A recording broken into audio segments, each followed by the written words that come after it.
नमस्कार।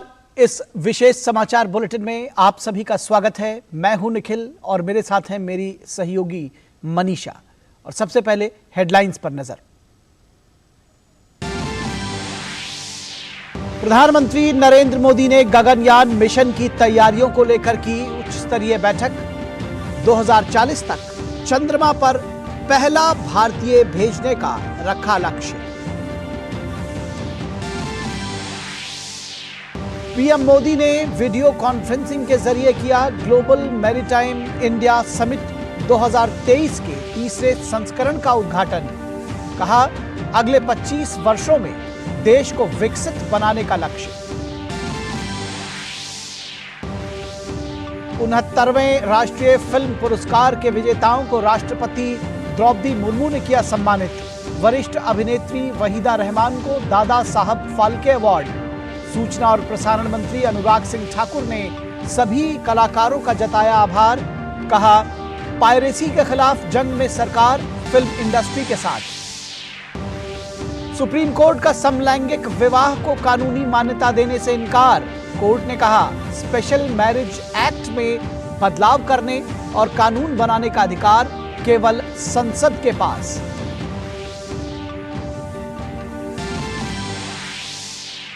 लोकसभा अध्यक्ष ने टीएमसी सांसद महुआ मित्रा पर लगे आरोपों के बाद लोकसभा की आचार समिति को भेजा मामला। बीजेपी सांसद निशिकांत दुबे ने की थी शिकायत। महुआ मोइत्रा पर संसद में सवाल पूछने के बदले पैसे और उपहार लेने का आरोप।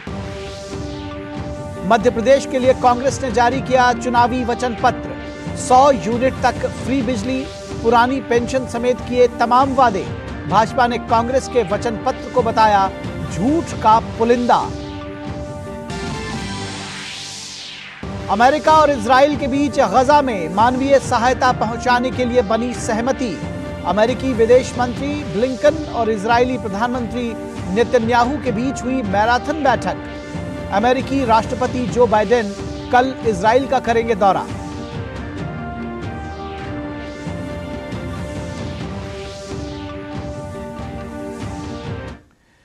और आइए खबरों को अब विस्तार से देखते हैं।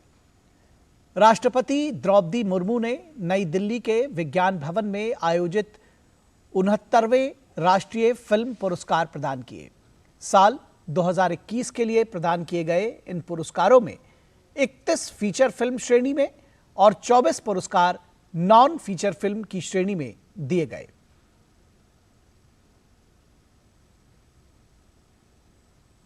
दिग्गज अभिनेत्री वहीदा रहमान को दादा साहब फाल्के सम्मान से नवाजा गया।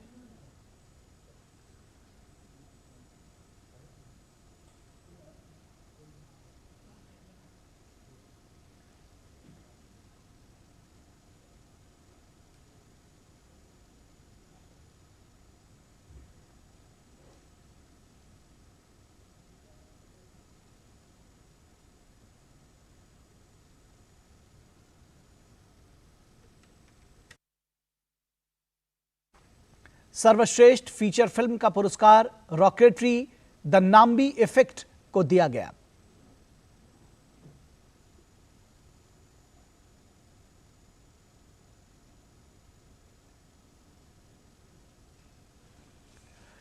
द कश्मीर फाइल्स को राष्ट्रीय एकता पर सर्वश्रेष्ठ फीचर फिल्म के लिए नरगिस दत्त पुरस्कार से सम्मानित किया गया है, जबकि आरआरआर को संपूर्ण मनोरंजन प्रदान करने वाली सर्वश्रेष्ठ लोकप्रिय फिल्म का पुरस्कार मिला है।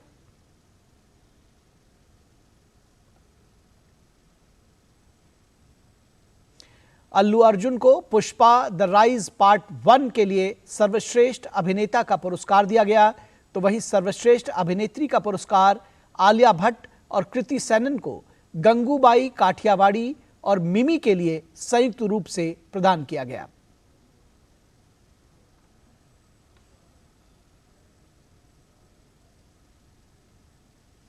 पंकज त्रिपाठी को सर्वश्रेष्ठ सहायक अभिनेता का पुरस्कार, जबकि पल्लवी जोशी को सर्वश्रेष्ठ सहायक अभिनेत्री का पुरस्कार दिया गया।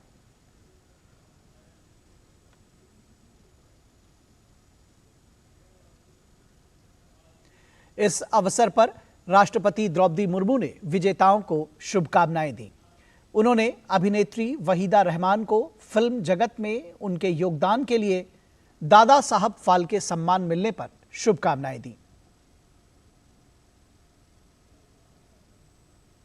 आज पुरस्कार प्राप्त करने वाले सभी विजेताओं को मैं बधाई देती हूँ।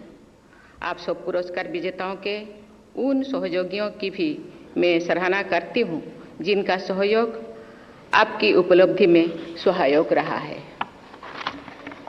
वहीदा रहमान जी को दादा साहेब फाल्के पुरस्कार से सम्मानित करके मुझे बहुत प्रसन्नता हुई। मैं वहीदा जी को हार्दिक बधाई देती हूँ।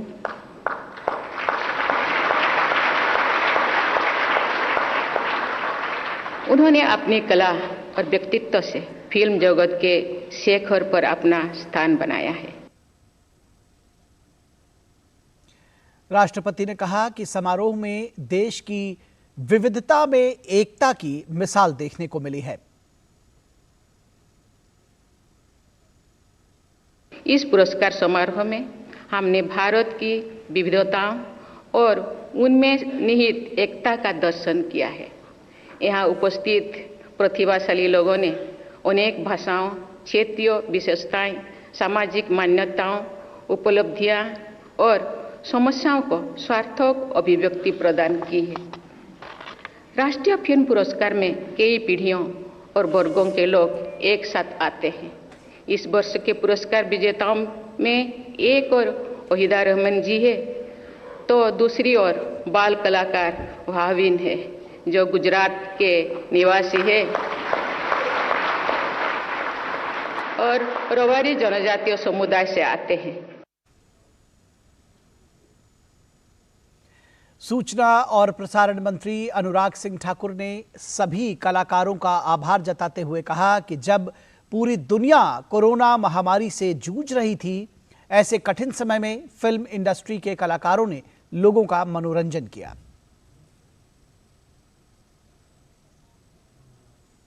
जब देश और दुनिया के सामने संकट था, ये बहुत मुश्किल लगता था कौन बच पाएगा कौन नहीं बच पाएगा। बहुत सारे लोग तनाव और दबाव में जी रहे थे।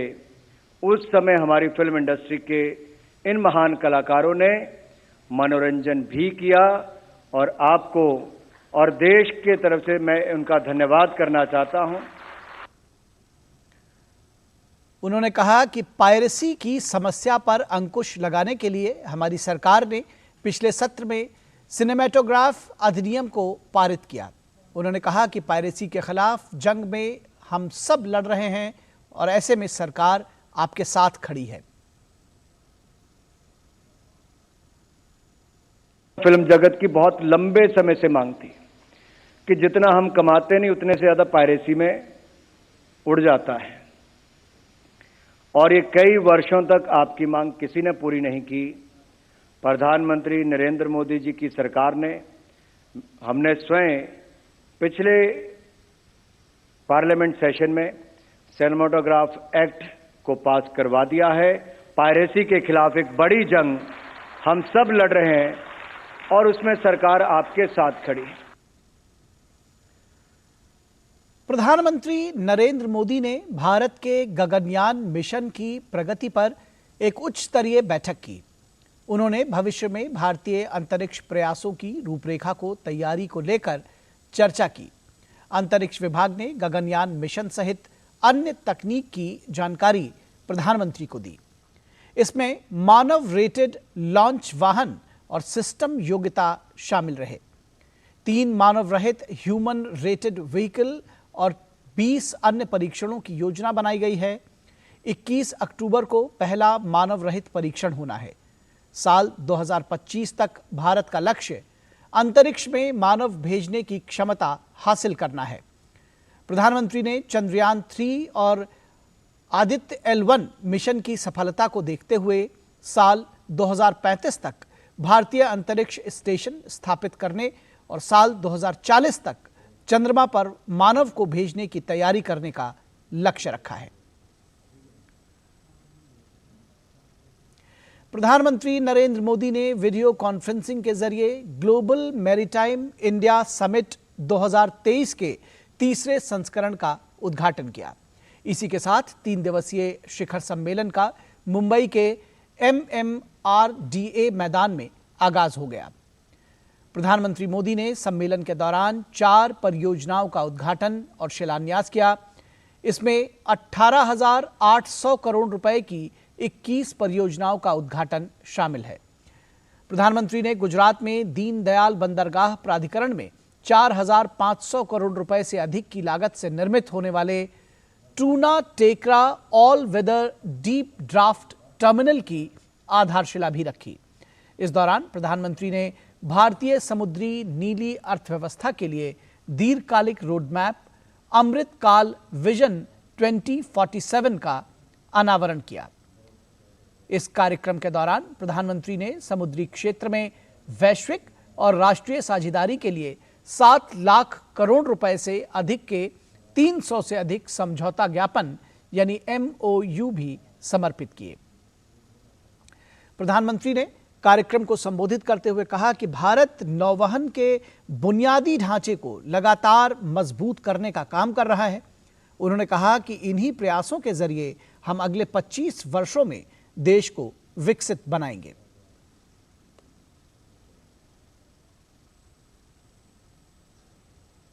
अगले 25 वर्षों में विकसित होने के लक्ष्य पर काम कर रहा है। हम हर सेक्टर में क्रांतिकारी परिवर्तन ला रहे हैं।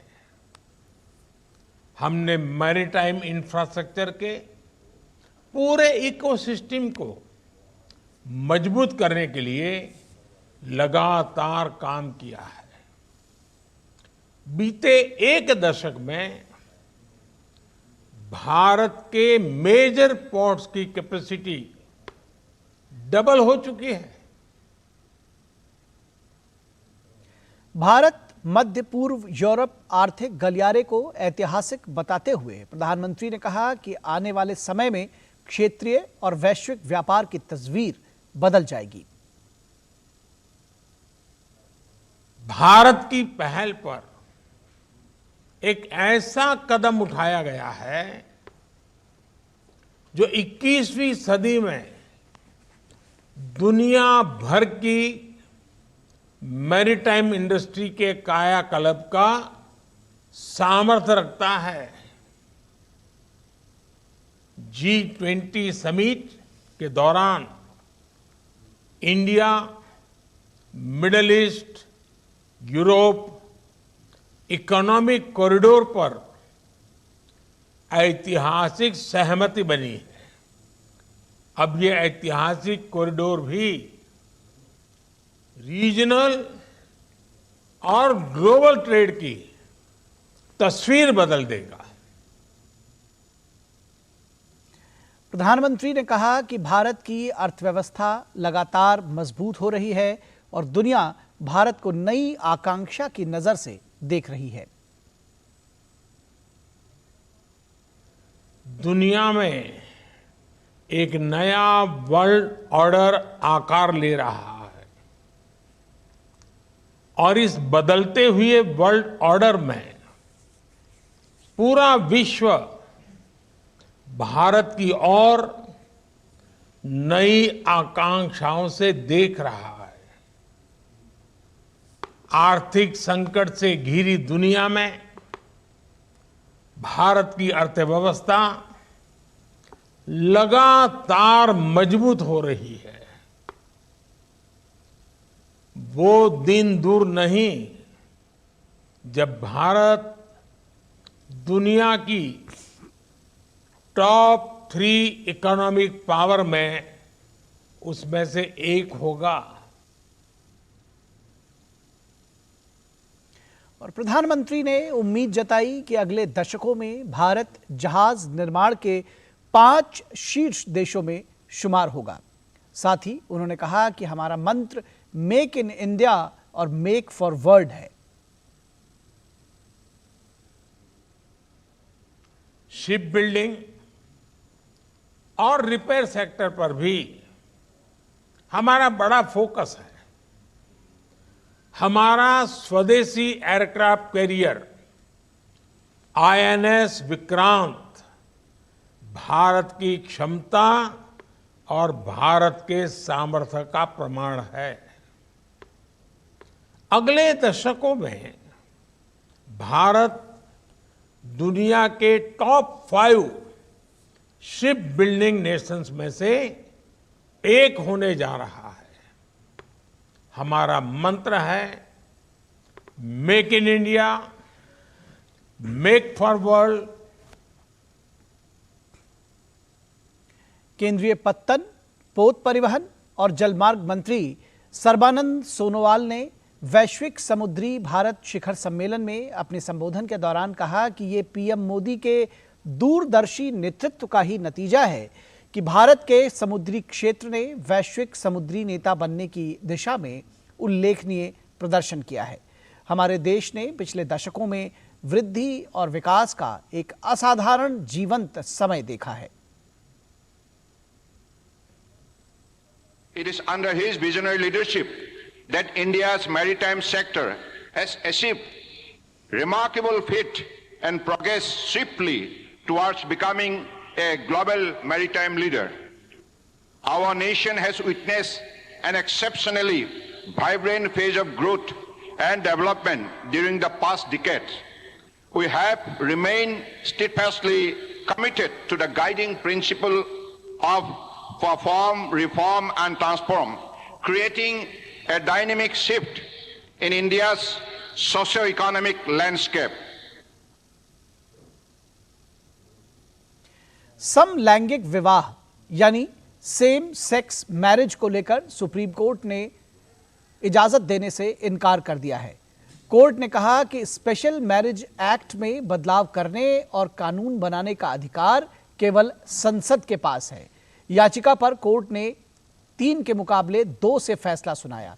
साल 2022 में समलैंगिक विवाह को लेकर उच्चतम न्यायालय में याचिका दायर की गई थी।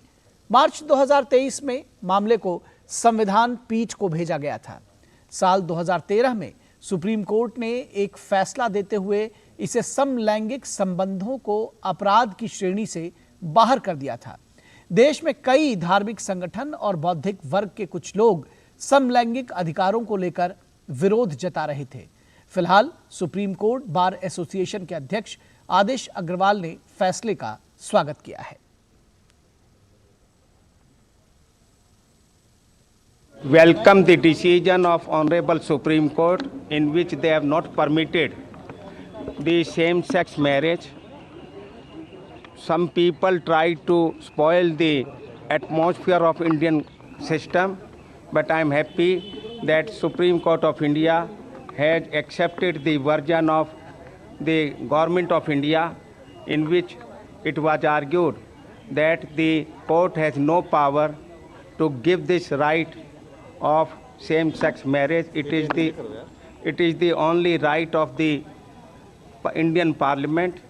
Today it has been accepted by Honorable Supreme Court.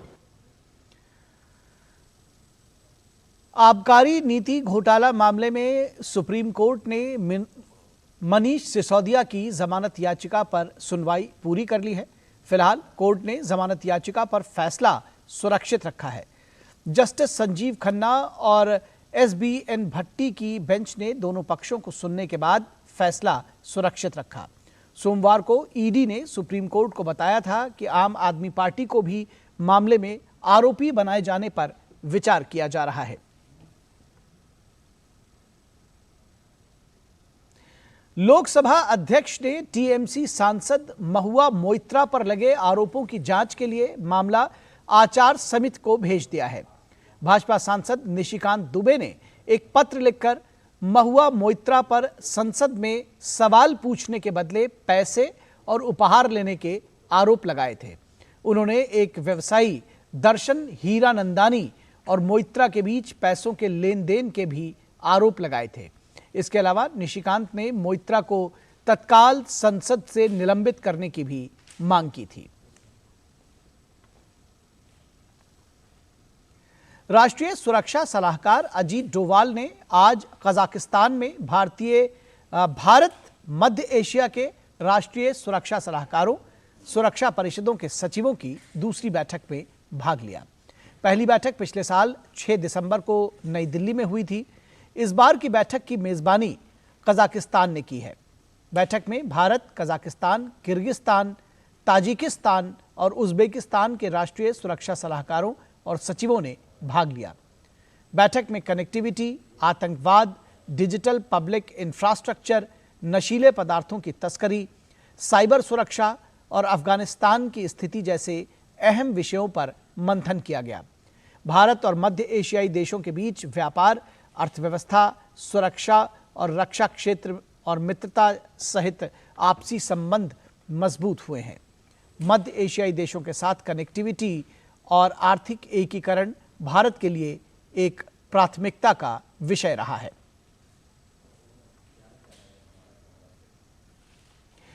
Madhya Pradesh में कांग्रेस ने विधानसभा चुनाव के लिए अपना वचन पत्र जारी किया है। इस चुनावी घोषणा पत्र में कांग्रेस ने 10 नए वचनों को शामिल किया है। युवा, किसान, शासकीय कर्मचारी, अनुसूचित जाति, अनुसूचित जनजाति और पिछड़ा वर्ग कल्याण और खुशहाल परिवार को लेकर घोषणाएं की गई हैं। खासतौर पर किसानों की खेती की लागत कम करने पर फोकस किया गया है। विधानसभा चुनाव के लिए कांग्रेस का घोषणा पत्र जारी करते हुए कमलनाथ ने कहा कि 100 यूनिट तक फ्री बिजली, पुरानी पेंशन और बेरोजगारी भत्ता देने की घोषणा की। कांग्रेस ने 2,500 रुपये प्रति क्विंटल की दर से धान और 2,600 रुपये प्रति क्विंटल की दर से गेहूं खरीदने की घोषणा की। इस अवसर पर पार्टी के प्रदेश अध्यक्ष और पूर्व मुख्यमंत्री कमलनाथ, महासचिव रणदीप सिंह सुरजेवाला और वचन पत्र समिति के अध्यक्ष डॉक्टर राजेंद्र कुमार सिंह, दिग्विजय सिंह, कांतिलाल भूरिया और विवेक तनखा समेत कई नेता मौजूद रहे। वहीं मध्य प्रदेश में कांग्रेस के वचन पत्र पर केंद्रीय मंत्री और बीजेपी नेता नरेंद्र सिंह तोमर ने कटाक्ष किया है। उन्होंने वचन पत्र को झूठ का पुलिंदा बताया। उन्होंने कांग्रेस पर किसानों, बेरोजगारों और युवाओं को लेकर किए गए पुराने वादे नहीं पूरा करने के आरोप लगाए।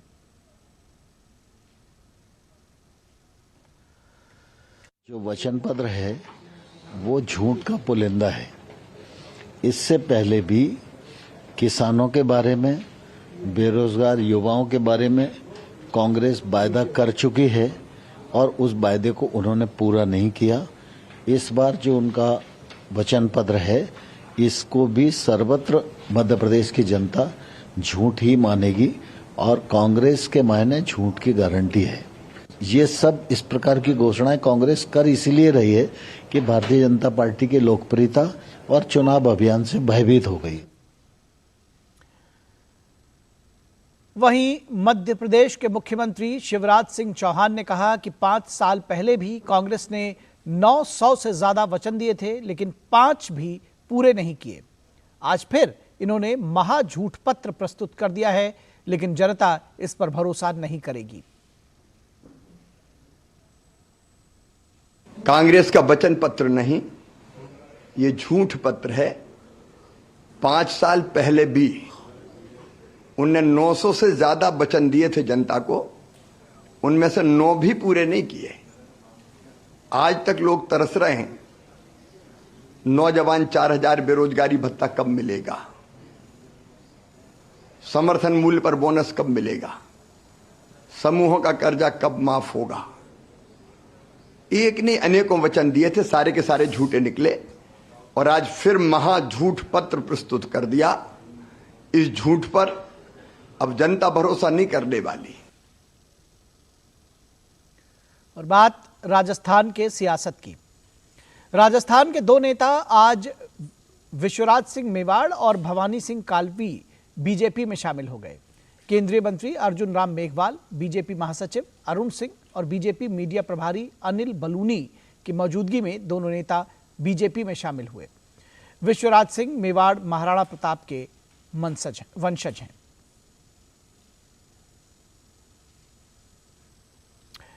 और विदेश मंत्री डॉक्टर एस जयशंकर ने वियतनाम के हो ची मिन में महात्मा गांधी की प्रतिमा का अनावरण किया। उन्होंने कहा कि ताओ दान पार्क में महात्मा की प्रतिमा स्वतंत्रता, आत्मनिर्भरता और मानवीय गरिमा के संदेश को रेखांकित करती है। ये सभी को आपस में जोड़ती है। और इजराइल हमास संघर्ष के बीच German chancellor Olaf Scholz Jordan पहुंचे। वहां उन्होंने जॉर्डन के किंग अब्दुल्ला से मुलाकात की। एक साझा प्रेस वार्ता में जर्मन चांसलर ने इजराइल के प्रति पूर्ण समर्थन जताया। हालांकि उन्होंने गजा के हालात को देखते हुए तेज कूटनीतिक प्रयासों की वकालत की। शोल्स और किंग अब्दुल्ला दोनों ने चेताया कि हमास की आतंकी हरकत के लिए सभी फिलिस्तीनियों को जिम्मेदार न माना जाए। जॉर्डन के किंग ने कहा कि उनका देश फिलिस्तीनी शरणार्थियों को स्वीकार नहीं करेगा। उन्होंने कहा कि जॉर्डन की 1/3 आबादी वैसी ही फिलिस्तीनी मूल की है। उधर जर्मन चांसलर ने ईरान और हिजबुल्ला को चेतावनी दी है कि वो इस संघर्ष का हिस्सा न बने।